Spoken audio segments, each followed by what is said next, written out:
folks, I have a little soprano to show you today. This is from my Kingdom Era series, where I've built instruments that are inspired by instruments I researched from the 1890s, from the first generation of Madeiran builders in Hawaii.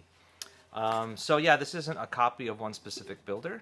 It's sort of me taking inspiration from all three of them and designing my own piece. So to begin with, this instrument, like the originals, is mainly koa and fir. And so yeah, the koa is from Hawaii, obviously. It's for the back and sides and neck. Fretboard, head plate, and bridge, in this case.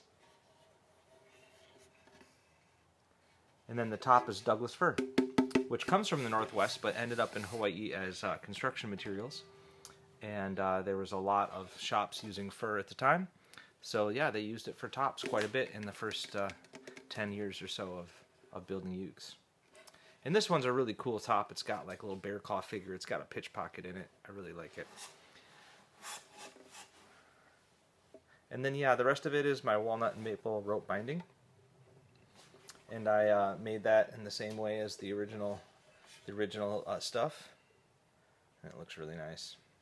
The main updates to this, compared to the old stuff, is I have fluorocarbon strings, radius fretboard, bone nut and saddle, fret markers, strap buttons, and geared tuners.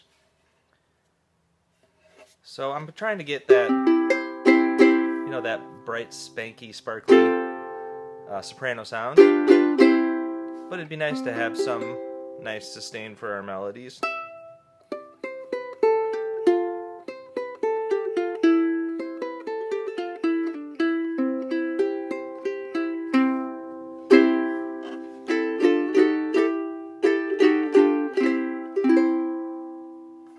So yeah, this one is a good balance between the two ideas.